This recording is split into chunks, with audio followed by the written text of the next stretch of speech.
Assalamualaikum warahmatullahi wabarakatuh. Selamat pagi dan salam sejahtera untuk kita semua.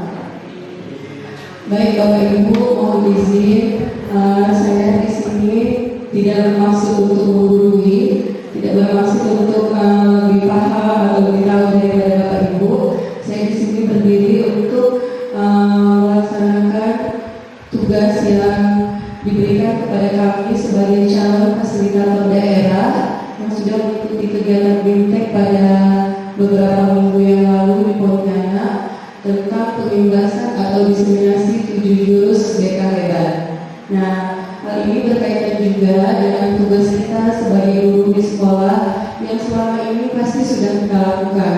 Karena selain sebagai guru kita mengajar, kita pasti juga membimbing siswa yang ada di sekolah. Berhubungan dengan salah satu tugas baru kita adalah sebagai guru wali yang nanti akan membimbing beberapa orang murid atau beberapa puluh orang siswa dari kelas 10 sampai dengan kelas 12. Nah, ini akan berkaitan dengan bahwa semua guru harus bisa memberikan bimbingan yang optimal kepada siswa yang ada di sekolah.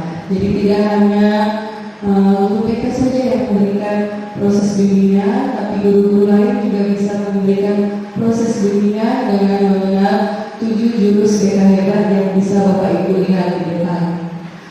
Jurus yang pertama itu adalah kenali potensi, di mana kita mengenal potensi, baik potensi kita sendiri dan juga mengenal potensi yang dimiliki oleh peserta didik. Kenapa anak kita tidak berkembang dengan optimal? Karena kita masih beranggapan bahwa anak itu hanya cerdas kalau nilai, mohon maaf, matematikanya 90. Sedangkan kalau anak itu nilainya penjaskes 90, itu dianggap sesuatu yang biasa. Nah, di situ ada kekeliruan pola pikir atau mindset kita.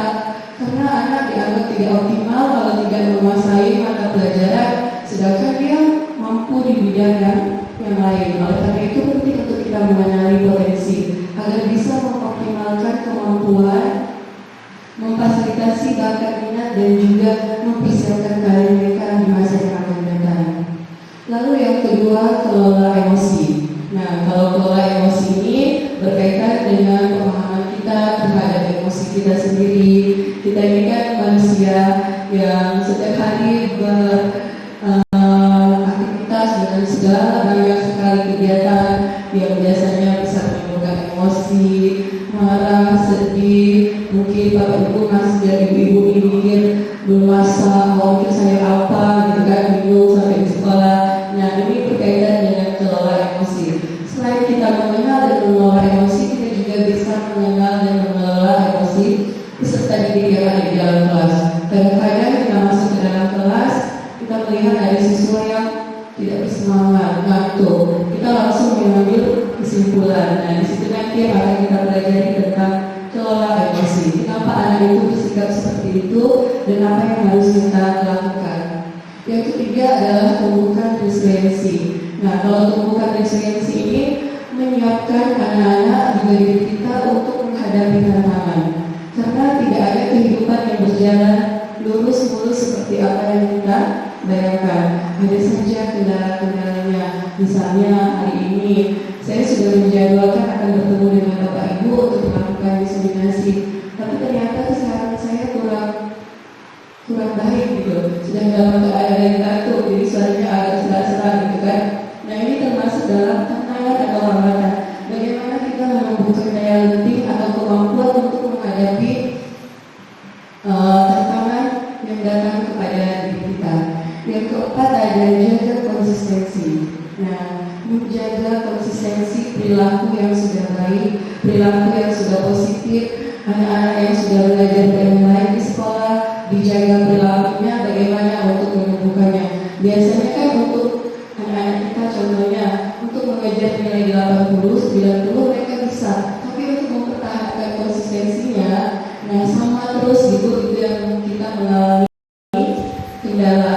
Dia dulu bagus loh di kelas 10, tapi sekarang di kelas 11 dia tidak perubahan. Nah, di situ tugas kita untuk membantu mereka menjaga konsistensi. Yang kelima ada menjalin koneksi, yaitu membangun hubungan positif dan suportif antara guru dan juga siswa. Karena sekolah ini tidak bisa hanya bagus, baik, hasilnya maksimal kalau hanya dengan peran kita sebagai guru. Jadi kita sebagai guru, tenaga pendidik, seluruh stakeholder yang ada di sekolah, termasuk juga siswa, memang harus saling menjalin koneksi, membangun hubungan yang baik agar mendapatkan hasil yang maksimal. Lalu yang keenam ada bangun kolaborasi, mendorong kerjasama dan kerja tim di antara siswa serta antara siswa dan pihak sekolah dan juga guru-guru yang ada di sekolah. Jadi membangun kolaborasi itu kerjasama tim. Anak-anak kita biasanya di kelas dikasih tugas kelompok kan, tapi ada yang memilih untuk mengerjakan pribadi. Bisa mengerjakan sendiri lah Bu. Nah, berarti kolaborasinya dia masih membutuhkan bantuan agar bisa berkolaborasi dengan orang lain.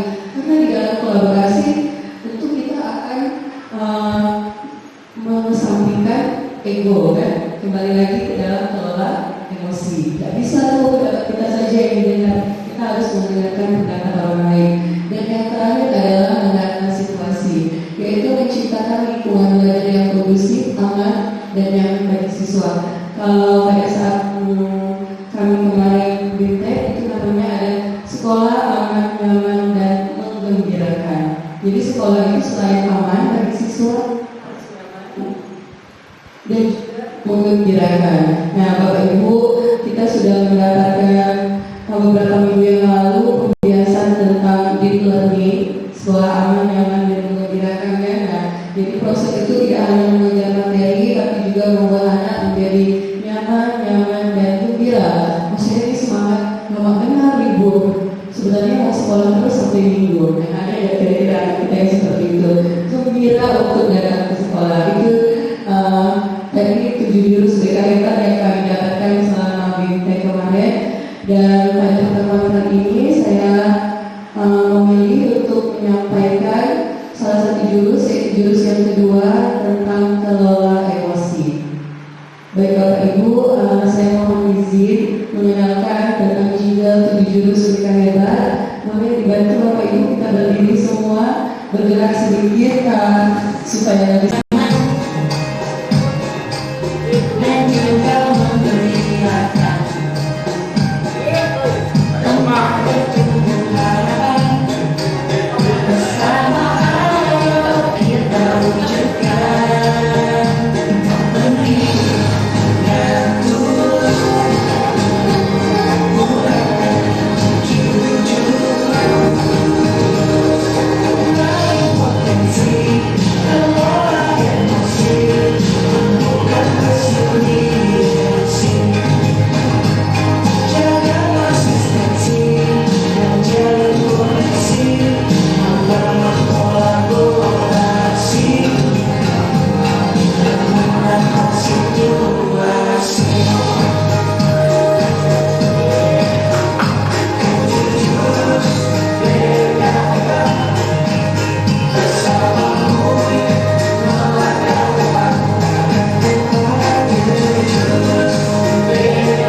selama 24 jam ya, dari kemarin sampai dengan hari boleh digambarkan di dalam kertas yang sudah saya siapkan. Oke, bisa dipahami Bapak Ibu? Boleh Bapak, bisa dipahami?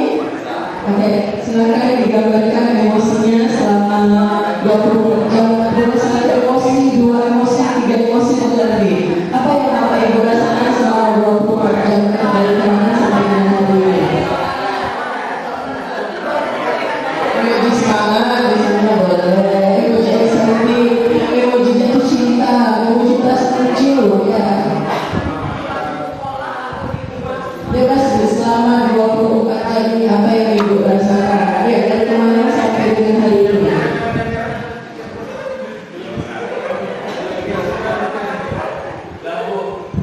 Ya, lebih. Oke, baik, karena lebih kita tunggu ya, dengan kita lainnya.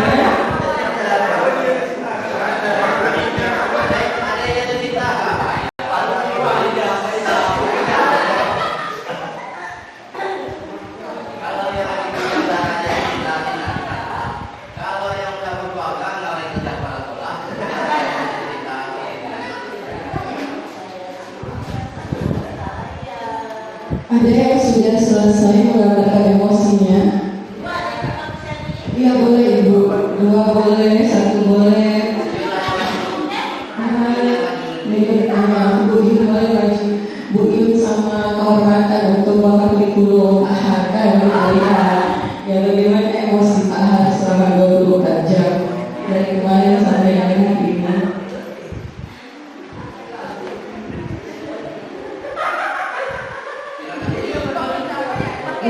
Ini sudah selesai.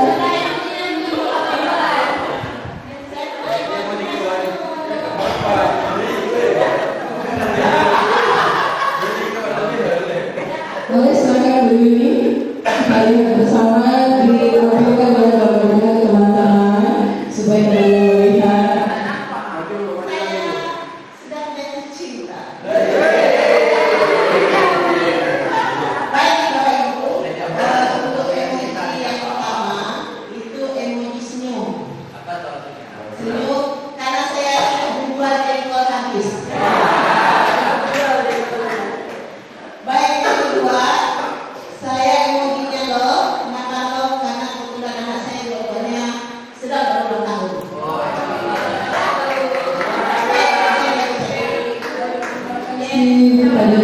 Sekarang kita persilakan kepada Pak Hartana.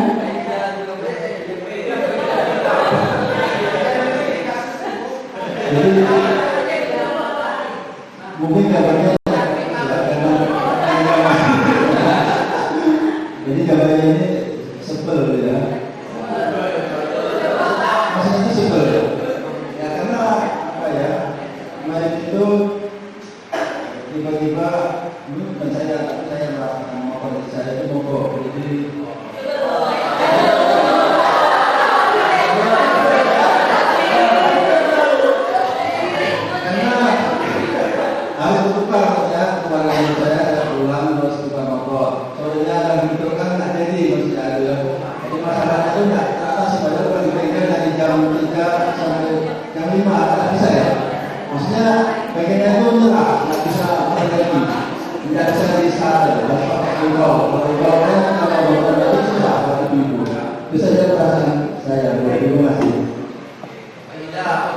Terima kasih satu lagi request kepala sekolah kita Iza.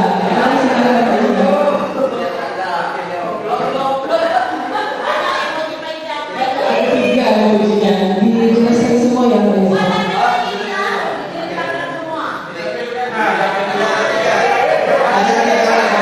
Emosi ketika nanti saya membacakan sebuah cerita yang ada di depan kelas ya. Ya, Bapak Ibu sudah menerima semua kertas. Nanti saya akan membacakan sebuah cerita. Bapak Ibu diminta untuk merespon cerita melalui kertas tersebut. Kalau Bapak Ibu merasa senang, kertasnya diusap. Itu berasa senang dan bahagia. Kalau Bapak Ibu merasa kesal, sebel, nah kertasnya itu bisa dilemas-lemas. Ya, diumumkan gitu. Tapi kalau Bapak Ibu merasa marah, di atasnya kesal lagi kan, berarti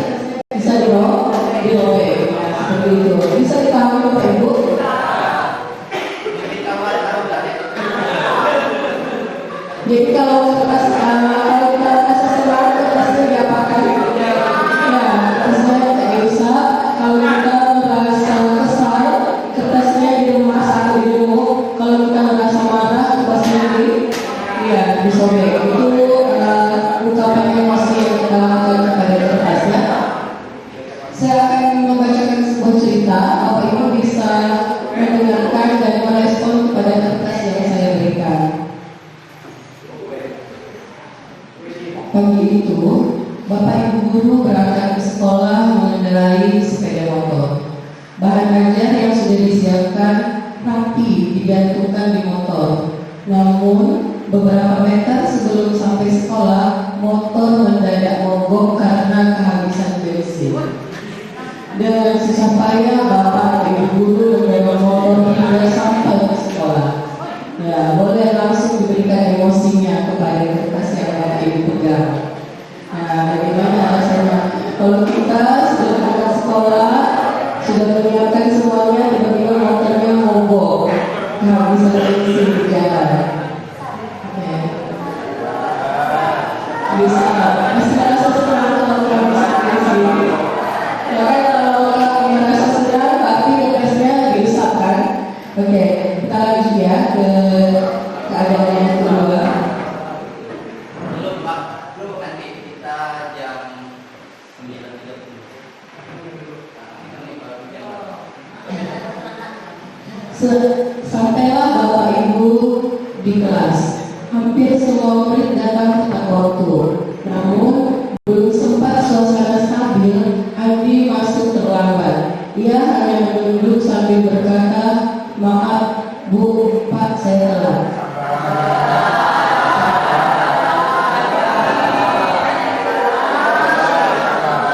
Agak emosi tapi masih sabar. Oke, kita lanjut ya. Kondisi yang ketiga, pelajaran pun dimulai. Namun, saat akan menggunakan bahan ajar yang sudah disiapkan, Bapak Ibu guru tersadar bahwa bahan tersebut tidak ada. Dicari sana kemari, tapi tetap tidak ditemukan. Dengan terpaksa, Bapak Ibu guru melanjutkan mengajar seadanya. Bayangkan aktivitas mengajar yang seru seketika buyar.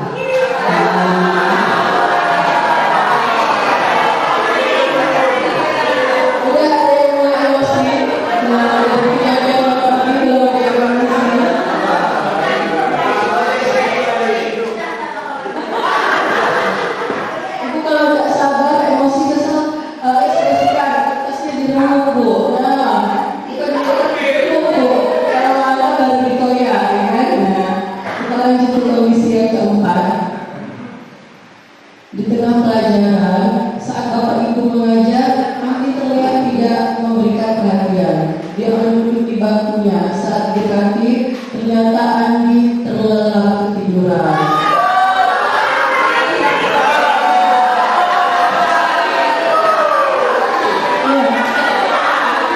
Bagaimana Pak Iza?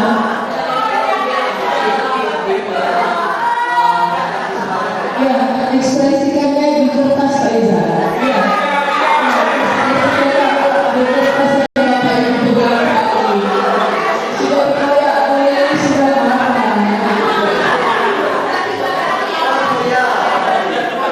Dan pagi motornya mogok kehabisan bensin. Kayak yang terlambat. Bahan ajar hilang. Anak tidur dalam kelas. Apakah kertasnya masih mulus? Baik, kita lanjut ke kondisi yang kelima ya. Tak lama kemudian, ada seorang bapak mengetuk pintu kelas. Bapak ibu membuka pintu dan memanggilnya. Bapak itu berkata, "Maaf, saya kamarnya nanti. Sebetulnya Andi sudah 3 hari di rumah sakit karena menunggu ayahnya yang sedang sakit. Meski kurang tidur, tapi Andi maksa selalu ingin sekolah karena tidak mau ketinggalan pelajaran. Sekarang saya izin mau menjemput Andi karena ayahnya masak ICU."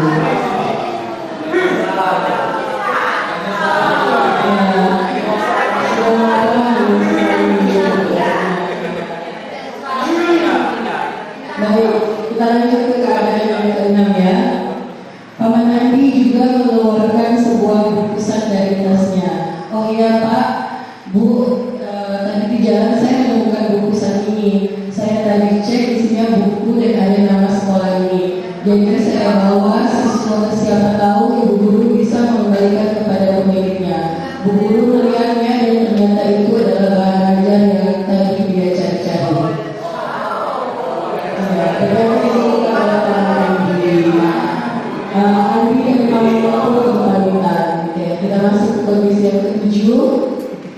Bapak Ibu kembali ke kelas dengan bahan ajar yang kembali ada di tangan. Bapak Ibu guru melanjutkan pelajaran dengan semangat menggunakan bahan yang telah disiapkan. Pelajaran pun berjalan dengan penuh kegembiraan. Jadi selesai ceritanya.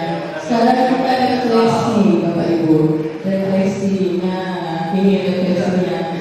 Bagaimana kondisi kertas yang Bapak Ibu pegang saat ini? Ya, sudah ada sekali dari ya. Lalu apa yang kedua? Apakah Bapak Ibu merasa menyesal dengan yang sudah dilakukan pada kertas tersebut? Ya. Yang ketiga, jika kertas itu adalah bagi kita, bagaimana seharusnya kita bersikap? Oke, kita ambil ya. Siapa Bapak Ibu yang mau menjawab menggali makna dari kondisi kertas yang Bapak Ibu pegang saat ini? Boleh perwakilan siapa Bapak Ibu yang mau? Mungkin yang saya lihat kertasnya mengalami perubahan yang cukup signifikan ya.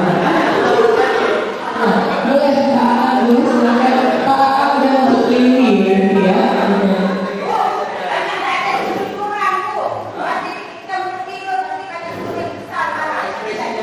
Ya, mungkin perlu terekspresikan. Boleh Pak, silakan Pak.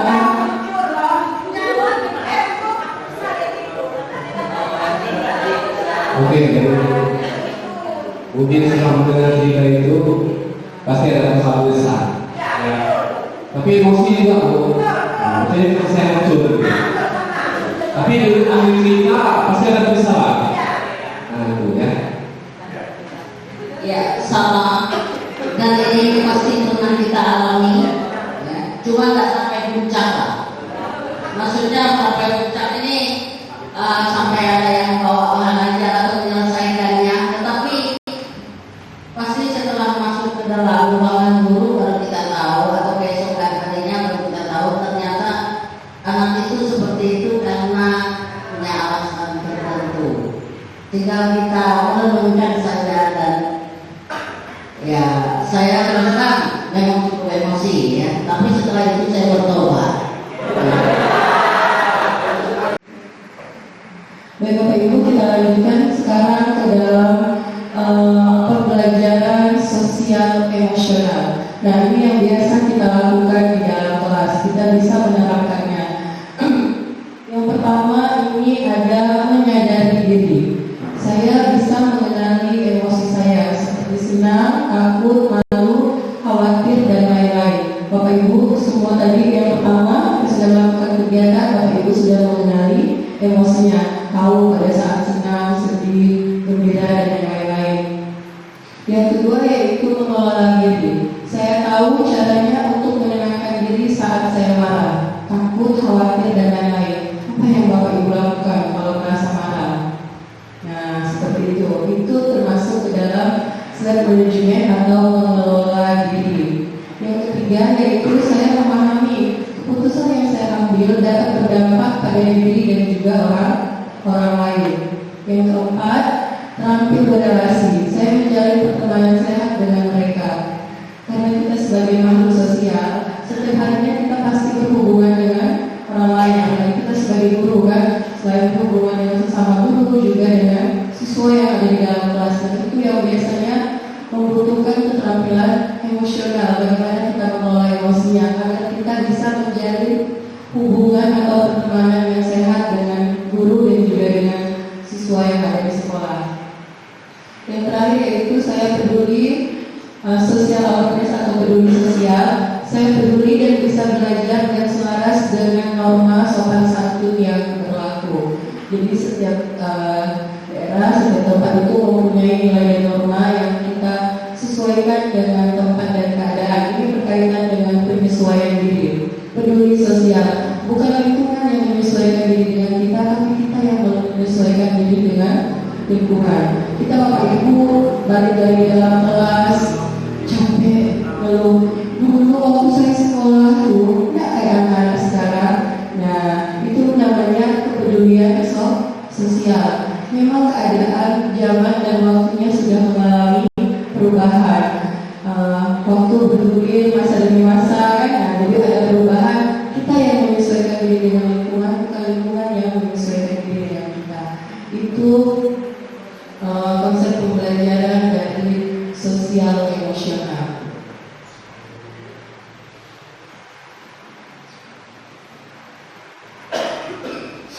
Ini tadi yang sudah Bapak Ibu lakukan di awal, mengenali peta emosi, tahu emosi bahagia, excited, tender, scared, angry, dan juga sedih.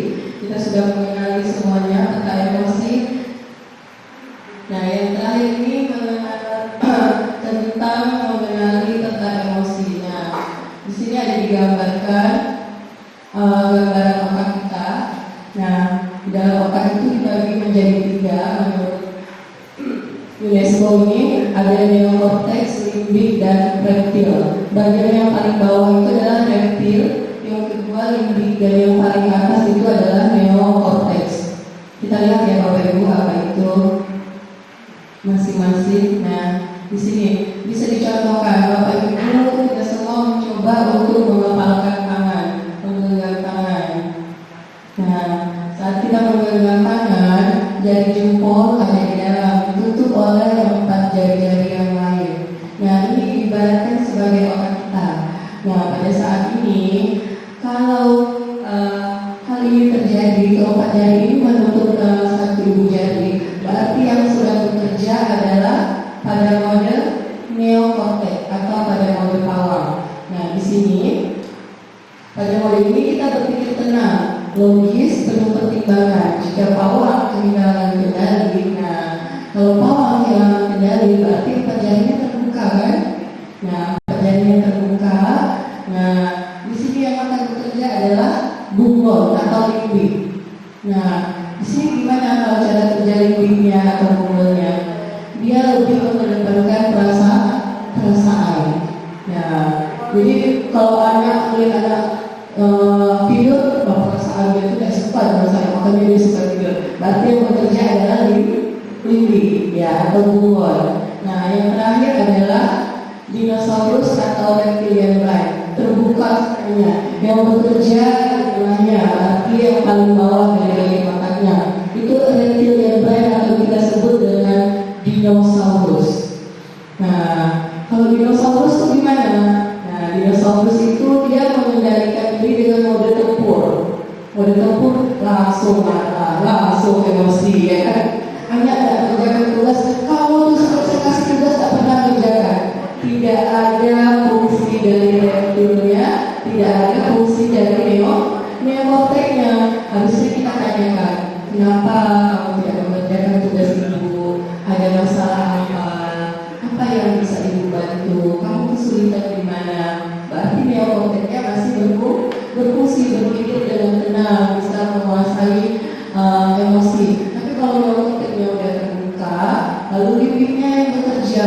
Kamu tuh kalau tidak suka dengan pelajaran ibu keluar aja. Nah, itu sudah memainkan perasaan. Tapi kalau reptilian atau dinosaurusnya yang bekerja, ya langsung keluar kamu, jangan pernah ikut pelajaran saya lagi. Nah, dan langsung marah di situ kan. Nah, itu mengendali emosi yang ada di dalam otak atau kepala kita menurut UNESCO di sini ya. Ada 3 bagian, neokortex, limbik, dan juga reptilian atau dinosaurus.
Bu Sinda dan ibu-ibu yang lain boleh menyebar berbagi dengan yang lainnya. Jadi semuanya ada 5 kelompok ya.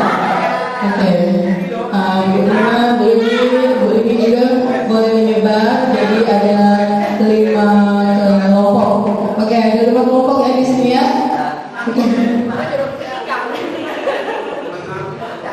Kelompok 1 dimulai dari sebelah kanan saya, Bu Nanda. Kelompok 2 Bu Lili, kelompok 3 Bu Yuni, kelompok 4 Pak dan Bu Beni, dan kelompok 5 ibu-ibu yang cantik. Ya. Oke. Baik, sekarang boleh Bapak Ibu kembali dulu kita jelaskan tugasnya ya. Baik Bapak Ibu, semua sudah mendapatkan kelompok masing-masing. Bisa kita lihat bersama-sama di depan. Ada tugas untuk 5 kelompok. Kelompok 1 tugasnya membuat papan cuaca emosi. Ya, kelompok 1 membuat papan cuaca emosi. Kelompok 2 membuat roda pilihan. Kelompok 3 membuat trigger. Kelompok 4 membuat menampilkan drama pengguna roda pilihan. Dan kelompok 5, ibu-ibu cantik menampilkan drama atau simulasi praktek penerapan jurus dinosaurus di kepala. Jadi kalau kalian simulasikan praktek jurus dino di kepalanya ya. Gimana? Bisa kalian tahu? Ya, lalu silakan dimulai untuk dikerjakan alat dan alat yang diberikan sudah saya bisa. Silakan dikerjakan. Ya. Kelompok 2 membuat roda pilihan. Kelompok 3 membuat optical fiber. Ibu kelompok berapa? Kelompok 2 membuat roda pilihan.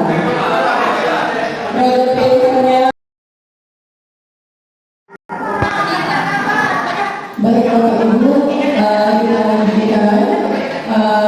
Untuk aplikasinya tadi Bapak Ibu sudah mendapatkan pembagian kelompoknya masing-masing. Sekarang kita akan lihat penampilan dari kelompok 5 yang akan menampilkan drama atau simulasi praktek penerapan jurus dino di kepala. Pada ibu kelompok 5 yang dipersilakan.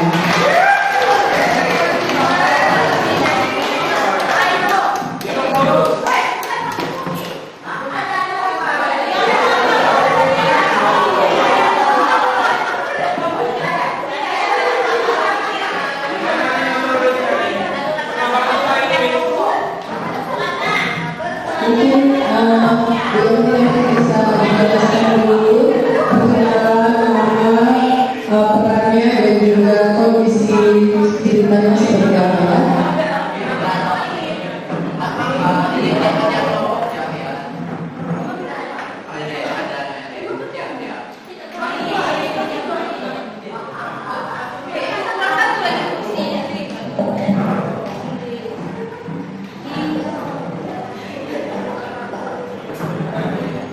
Baiklah, Assalamualaikum warahmatullahi wabarakatuh. Perkenalkan, nama saya Tri Hardianti. Peran saya di sini sebagai siswa.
Baik, Bapak Ibu, terima kasih untuk Bapak Rumah yang sudah memberikan drama atau situasi praktek penerapan jurus ginjal kepala.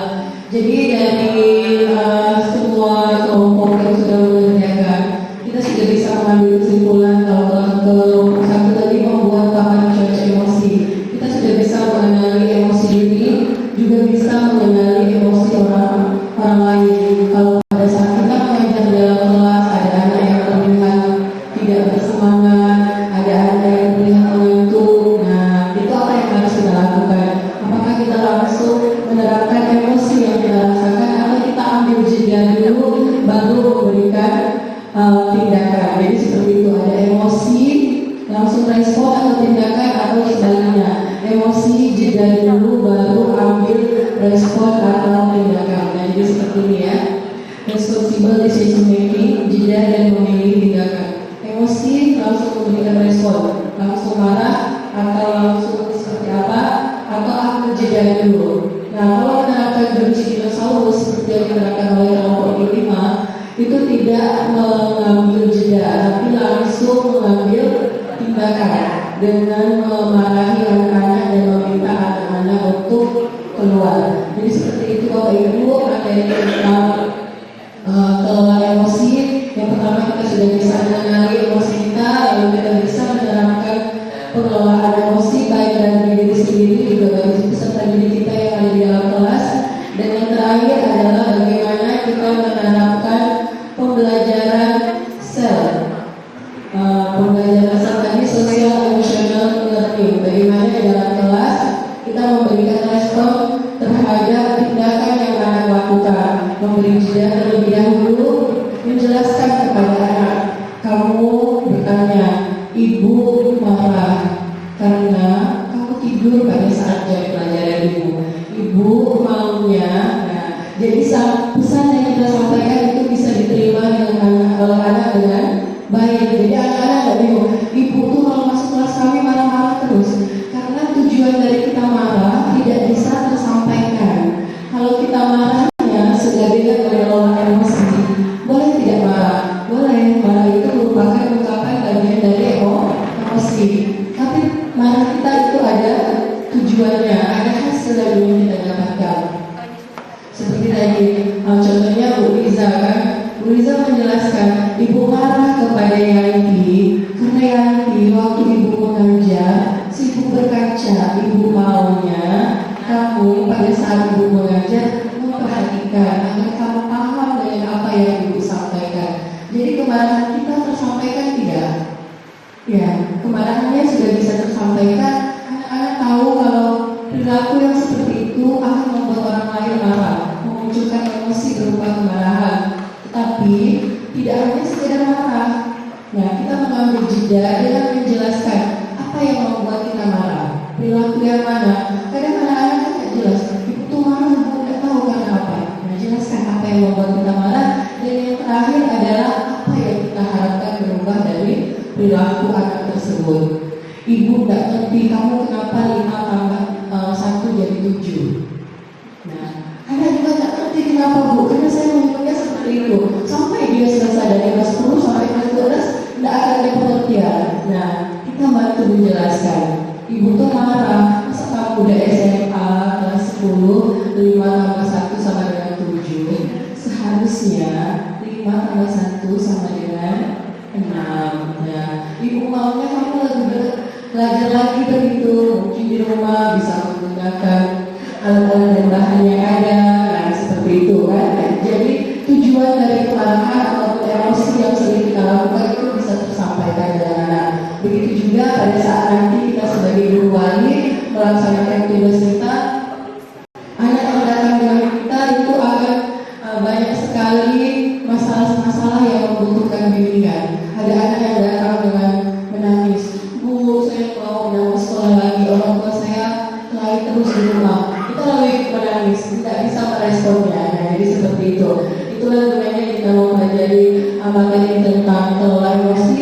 Jadi selain mengelola emosi diri, juga kita bisa mengelola emosi orang lain agar tujuan yang kita inginkan bisa tersampaikan. Baik Bapak Ibu, terima kasih atas perhatian dan waktunya. Semoga masih ada lagi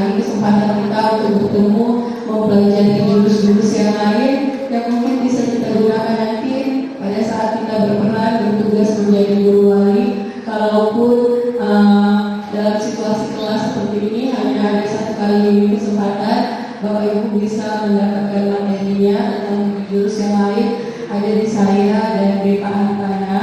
Kalau Bapak Ibu ingin pelajari, boleh nanti akan kami berikan. Terima kasih atas perhatian.